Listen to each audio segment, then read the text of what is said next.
qu'est-ce qui est rose et donne des cauchemars à Poutine? Le nouveau missile ukrainien va changer la donne non seulement en Ukraine, mais dans toute l'Europe. L'Ukraine a accompli ce que même les grandes puissances européennes n'ont pas réussi, ce qui pose un sérieux problème à la Russie. La stratégie de missiles balistiques que le Kremlin avait élaborée pour l'Ukraine est en ruine. Quelque chose de rose et de puissant s'attaque aux missiles russes les plus meurtriers, arrachant à Poutine ses derniers cheveux. En 30 secondes, l'Ukraine a montré ce que la Russie redoutait le plus. Alors que la caméra effectue un panoramique, nous le voyons pour la première fois. Le FP-FP-7X. Fixé à son lanceur, le missile rose éclatant est en position de tir. Pointé vers le ciel et prêt à s'envoler, ce monument rend hommage à l'ingéniosité de l'Ukraine et de Firepoint, créateur de nombreux drones majeurs ukrainiens. Firepoint a créé le Flamingo, une nouvelle arme rose qui frappe actuellement la Russie. Le Flamingo est un hybride de drone et de missile de croisière capable de délivrer 1150 kg de puissance explosive sur environ 3000 km en tout. Mais le FP-FP-7X est différent. Ce missile n'est pas destiné à nuire à la Russie, mais à défendre l'Ukraine et l'Europe. La caméra effectue un panoramique sur les derniers préparatifs. Un ordre est donné, les moteurs s'allument. Un grand panache de fumée apparaît sous le missile rose qui monte verticalement, laissant une traînée de flammes. Les images passent à différents angles. Le missile poursuit son ascension, puis file dans le ciel. Aucune cible n'est touchée. Mais ce n'était pas le but. C'était le tour d'honneur de Firepoint, le petit extrait qui montre ce qui attend la Russie. Après des années de dépendance à l'aide occidentale, l'Ukraine a construit un intercepteur de missiles balistiques qui, selon elle, marquera un tournant dans la bataille aérienne. Le dernier véritable avantage militaire de la Russie sur l'Ukraine est en train d'être atténué. L'arme dont l'Ukraine a le plus besoin est enfin arrivée, et elle ne vient ni des États-Unis ni d'aucun des partenaires européens de l'Ukraine. L'Ukraine a construit cette arme elle-même, et cela a complètement changé le visage de la défense aérienne européenne telle que nous la connaissons. Quelque chose a changé à jamais. Vous comprendrez pourquoi en examinant ce qu'est ce nouveau missile et ce qu'il représente. Pour l'observateur occasionnel de la guerre en Ukraine, le missile rose récemment démontré par Firepoint semble marquer le deuxième lancement connu du missile balistique FP-FP-7 ukrainien. Ce lancement a marqué le premier vol entièrement guidé du FP-FP-7 et constitue une étape clé pour l'Ukraine. En mettant de côté la défense aérienne, le FP-FP-7 donne à l'Ukraine des capacités nationales en matière de missiles balistiques. Cela nuit déjà à Poutine. La Russie devait être le seul pays à disposer d'une véritable capacité balistique. Tout ce que l'Ukraine pouvait faire dépendait de ses partenaires occidentaux, ce qui signifiait que la Russie pourrait toujours garder une avance en matière de stock. Mais avec le FP-FP-7, l'Ukraine a tout changé. Avec une portée allant jusqu'à 200 km et une vitesse maximale de Mach 4,3, le FP-FP-7 est redoutable. Il peut transporter une ogive pesant 150 kg et le missile a une durée de vol maximale de 250 secondes, a révélé Militarny dans une évaluation de septembre 2025. À lui seul, le FP-FP-7 est une révolution pour l'Ukraine. Mais les images ne montrent pas seulement que Firepoint entre dans l'arène des missiles balistiques. Nous avons vu le FP-FP-7, mais différent de ce que nous connaissons. Le missile dans la vidéo de Firepoint était le FP-FP-7X, pas le FP-FP-7 original. C'est important parce que cela signifie deux choses. Premièrement, Firepoint adapte déjà le design du FP-FP-7 pour que le missile serve à d'autres usages que frapper la Russie. Deuxièmement, et lié à ce fait, le FP-FP-7X devrait constituer la base d'une plateforme de défense aérienne englobant toute l'Europe, qui n'a rien à voir avec ce que le continent ou Poutine a déjà vu auparavant. Ce n'était pas simplement un test de missile, c'était les débuts de Fragger en action. United 24, média indique que les images de Firepoint montrent que le missile rose peut modifier sa trajectoire après lancement, une capacité essentielle pour un missile de défense aérienne. Le même média indique que Firepoint a sans doute réalisé d'autres essais non montrés dans la vidéo. C'est logique, les images du FP-FP-7X annonçaient ce qui arrive, sans révéler à la Russie comment l'Ukraine a fabriqué le missile. Envoie l'avertissement, ne révèle pas les secrets. C'est une excellente stratégie pour l'Ukraine afin de faire frissonner Vladimir Poutine d'effroi. Le dirigeant russe préférerait que 30 secondes bien différentes provoquent ces frissons. Mais la peur qu'il éprouvera face au FP-7X sera accentuée par la raison du développement de cette nouvelle arme ukrainienne. Le missile rose et le programme Fragger n'auraient pas vu le jour sans l'invasion de Vladimir Poutine, où il jouera un rôle clé. Le FP-FP-7X n'est pas un missile autonome. Il appartient à un ensemble bien plus vaste, couvrant une grande partie de l'Europe.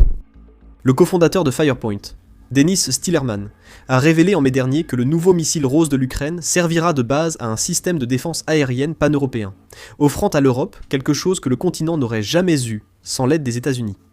Et l'Ukraine n'agit pas seule dans cette affaire. Des partenariats à travers toute l'Europe ont rendu possible le FP-FP-7X. La tête chercheuse infrarouge semi-active à l'avant du missile est développée par Firepoint et DL Defense, fabricant allemand de défense aérienne. Pour son radar de détection longue portée, soit le Saab Giraffe 8A4A, le Hensoldt TRML 4D ou le Thales Grandmaster 400 sera utilisé. Aucun n'est fabriqué en Ukraine, mais tous sont disponibles en Europe. C'est tout l'intérêt. Le missile rose ukrainien répond à la menace balistique réelle de la Russie sur l'Europe. C'est un signe que les efforts de Poutine pour diviser, pour séparer les alliés de l'Ukraine et minimiser l'aide que reçoit l'Ukraine ont échoué. Et surtout, le FP-FP-7X symbolise l'évolution de l'Ukraine, passant de simples bénéficiaires d'équipements militaires à partenaires des alliés européens. Cela dépend de la technologie développée en Ukraine, en 2026, tout comme l'Ukraine utilisait la technologie occidentale lors de l'invasion de Poutine. Poutine voulait soumettre, mais il n'a fait que créer un monstre militaire incontrôlable pour la Russie.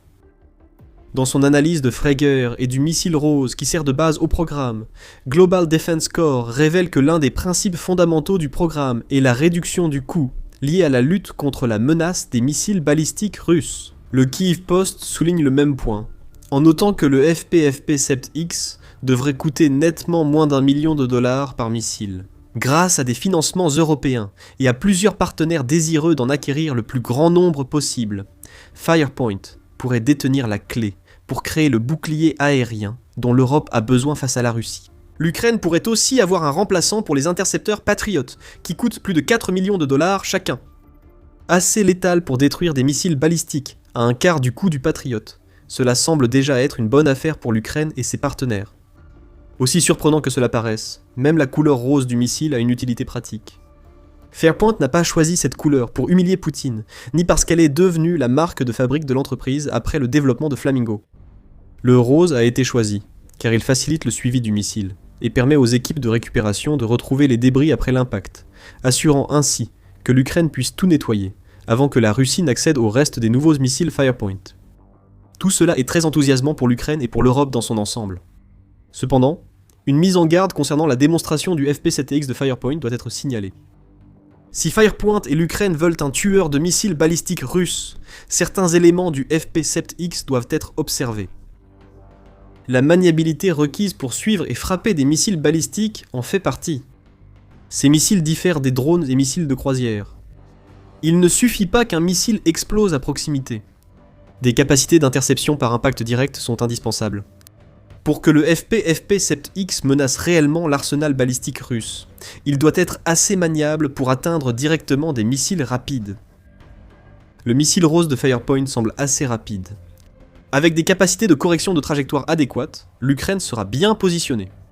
Si le FP-FP-7X peut manœuvrer comme il le faut, son ascension est immense, autant pour la guerre en Ukraine que pour la défense européenne contre la Russie. Pourquoi ? Avant de répondre à cette question, ceci est un rappel rapide que vous regardez The Military Show.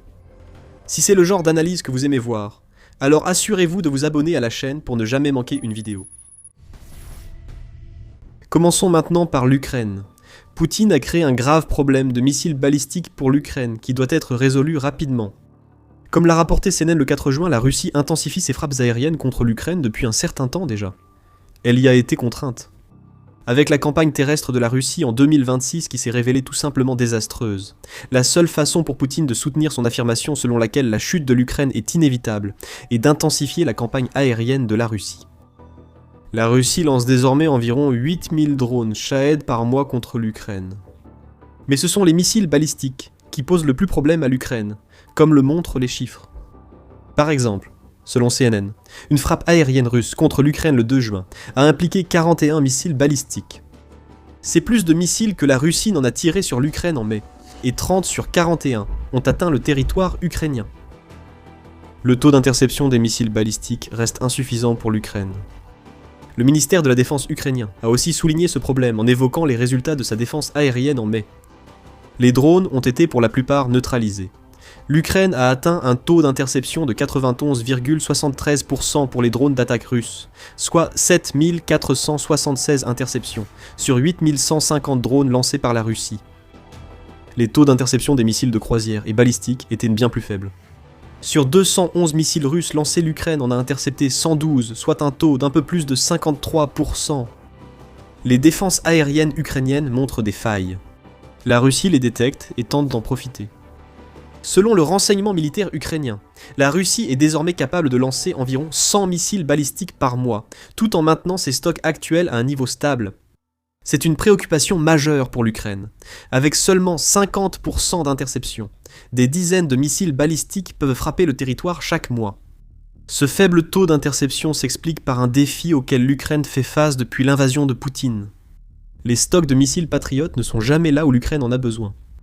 Dans un article du 2 juin publié dans The Guardian, Peter Beaumont a révélé qu'une fenêtre de vulnérabilité s'est désormais ouverte en Europe à la suite de l'opération Epic Fury en Iran.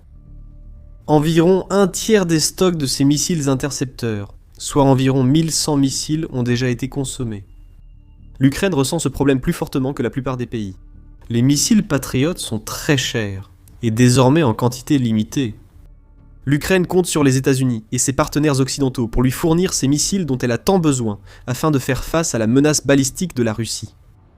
Mais si ces missiles servent ailleurs, l'Ukraine ne les reçoit pas. Les États-Unis ne céderont aucun missile tant qu'ils les utilisent. Un effet domino touche aussi les pays européens, qui hésitent à donner plus de missiles patriotes à l'Ukraine, incertains de pouvoir reconstituer leur stock et du délai nécessaire. L'opération Epic Fury a bouleversé les défenses aériennes européennes. Le FP-FP-7X est présenté comme la solution à une dépendance évidente aux intercepteurs de missiles américains, ce qui inquiète l'Europe et pénalise directement l'Ukraine. Si l'Ukraine maintenait le statu quo, comme le souhaite probablement Poutine, le problème des missiles balistiques resterait irrésolu. Le porte-parole de la force aérienne ukrainienne, Yuri Ignat, a déclaré le 2 juin que la production mondiale limitée de missiles de défense aérienne entraînera une pénurie pour l'Ukraine tant que la guerre durera. Ce sera le cas si l'Ukraine n'agit pas pour y remédier. Le FP-FP-7X, c'est l'Ukraine qui agit pour y remédier. L'opération Epic Fury a bouleversé les défenses aériennes européennes. Cependant, derrière le besoin immédiat de l'Ukraine d'obtenir davantage de moyens de défense aérienne, se cache un problème encore plus important. L'Europe dépend presque autant des États-Unis pour sa défense aérienne que l'Ukraine, c'est d'ailleurs pourquoi Frager existe. L'Europe veut s'affranchir des États-Unis pour la défense aérienne. Le développement ukrainien du FP-FP-7X vise à créer un bouclier pour l'Europe, tout en répondant aux besoins ukrainiens face aux missiles balistiques russes. Regardons vers un avenir hypothétique. D'une manière ou d'une autre, la Russie parvient finalement à vaincre l'Ukraine. Mission accomplie. Vladimir Poutine se concentre désormais sur l'Europe, surtout sur les membres européens de l'OTAN, qu'il accuse de nuire à la Russie. C'est un gros problème pour l'Europe, dépendante des États-Unis, car elle ne fabrique pas de défense antimissiles à grande échelle, selon Euromaidan Press. Des mesures sont en cours pour y remédier. Le 12 mai 13 pays européens, dont l'Ukraine, ont lancé une coalition antibalistique, dans le cadre de laquelle la création collaborative du FP-FP-7X et de ses systèmes de soutien a été mise en place. Actuellement, la dépendance au matériel américain en Europe crée cette vulnérabilité mentionnée par Beaumont. Les missiles intercepteurs américains nécessaires à la défense européenne ne sont plus livrés. D'après le Centre d'études stratégiques et internationales, il faudra plusieurs années aux États-Unis pour reconstituer leur stock de missiles. Les niveaux de missiles intercepteurs Patriot d'avant l'opération Epic Fury ne devant être atteints qu'à la mi-2029. Et cela suppose que l'opération Epic Fury ne reprenne pas. Aucun accord de paix n'a été conclu entre les États-Unis et l'Iran, et le cessez-le-feu entre les deux nations reste toujours très fragile. Une reprise des hostilités épuiserait davantage de missiles Patriot, rendant la défense aérienne européenne dépendante des États-Unis, encore plus précaire. L'Europe a autant besoin du FP-FP-7X que l'Ukraine. Sans cela, ni le programme Frager, les missiles balistiques russes pourraient être essentiels aux objectifs de Poutine en Ukraine et en Europe. Désormais, l'Ukraine dispose d'une solution que l'Europe n'a pas pu s'offrir elle-même, et l'avantage du FP-FP-7X, c'est qu'il pourrait entrer en production bien plus tôt que ce que quiconque aurait pu anticiper. Selon un rapport du 4 juin d'Interfax, Stillerman a suggéré que le nouveau missile rose ukrainien est presque prêt pour la production. Je prévois que les vols d'essai vers Moscou débuteront cet été, ou au début de l'automne. Comme nous n'attendons pas l'approbation et construisons directement les lignes de production, nous ne fabriquons jamais une, 2 ou 3 copies de quoi que ce soit là-bas, mais produisons aussitôt 10 exemplaires de test. Nous fabriquerons 10 à 20 missiles là-bas, et commencerons à les produire. Ensuite, une fois que nous aurons été codifiés, une fois qu'ils nous auront achetés, des dizaines seront produites là-bas, déclare le cofondateur de 5 Points. Stillerman parle donc du FP-Sept. Mais le FP-7X est basé sur ce missile balistique, ce qui signifie que nous pourrions voir le missile qui pourrait changer la donne pour la défense aérienne ukrainienne entrer en production avant la fin de 2026. Pour l'Europe, cela doit arriver vite. La Russie a renforcé sa rhétorique balistique, rendant la riposte plus urgente que jamais. En mai, Poutine a salué le tir d'essai du nouveau missile balistique intercontinental Sarmat. Le dirigeant russe qualifie le Sarmat de missile le plus puissant au monde, et il affirme qu'il entrera en service opérationnel d'ici la fin de 2026. La Russie menace ouvertement les États baltes, tandis que Poutine a signé une loi l'autorisant à envahir tout pays pour protéger les citoyens russes à l'étranger. Entre le 19 et le 21 mai, la Russie a mené un exercice surprise pour tester ses capacités nucléaires stratégiques, après un tir d'essai d'un missile à capacité nucléaire le 12 mai. Ce sont des signaux très délibérés que Poutine envoie à l'Europe. La Russie se prépare à une nouvelle guerre où les missiles balistiques auront un rôle majeur. L'apparition du FP-7X a bouleversé les plans de Poutine. Le missile rose ukrainien est presque entièrement fabriqué en Ukraine, et les composants non produits sur place viennent de pays ayant le même intérêt que l'Ukraine à se défendre contre la Russie. La dépendance envers les États-Unis est en train d'être éliminée de l'équation, et le plan russe pour l'Ukraine et l'Europe est en train d'être contrecarré. Pour Poutine, c'est bien plus que l'annonce d'une nouvelle arme ukrainienne. Le missile rose de Firepoint marque un tournant dans la défense aérienne de l'Europe et de l'Ukraine, pouvant rendre négligeable la menace des missiles balistiques russes. Alors que le FP-7X est encore en test, une autre arme ukrainienne ruine déjà l'arrière russe. La Morrigan est bien réelle. C'est l'arme secrète de l'Ukraine pour pénétrer profondément dans les territoires occupés et briser la logistique russe en Crimée. Qu'est-ce que la Morrigan et pourquoi est-elle si importante ? Trouvez les réponses dans notre vidéo. Si vous avez aimé cette vidéo, abonnez-vous pour suivre l'actualité des armes ukrainiennes. Merci de votre attention.